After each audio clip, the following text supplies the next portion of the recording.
થરાદના દિયોદર તાલુકા પંચાયતમાં સરકારી વીજળીનો ખાનગી ઉપયોગ થઈ રહ્યો છે। તાલુકા પંચાયત પ્રમુખની ચેમ્બરમાંથી ખાનગી ઈ કાર ચાર્જિંગ થતું હોવાનું ખુલ્યું છે। કોંગ્રેસના તાલુકા પંચાયતના પ્રમુખ પ્રભાતબા વાઘેલાની ચેમ્બરમાંથી આ ઈ કાર છે જે ચાર્જ થઈ રહી છે।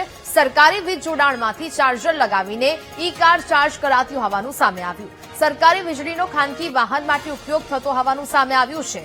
ઈ કાર ચાર્જિંગ માટે સરકારી વીજળીનો ઉપયોગ કોની મંજૂરીથી કરવામાં આવી રહ્યો છે તેવો સવાલ થઈ રહ્યો છે। તો સરકારી વીજળીથી આ ઈ કાર ચાર્જિંગ છે તે કરવામાં આવી રહી છે, જેને લઈને સવાલ ઉદ્ભવી રહ્યા છે। સરકારી વીજળીનો ઉપયોગથી કોની મંજૂરીથી આ ઈ કાર છે તે ચાર્જ કરવામાં આવી રહી છે।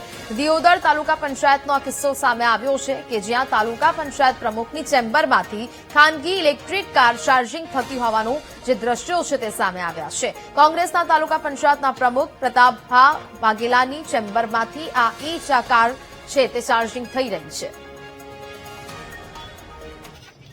એ જે ગાડી છે સરકારી સંપત્તિનો ઉપયોગ કરેલો છે એમણે, એટલે મેં એમને કાયદેસરની આજે નોટિસ આપી છે।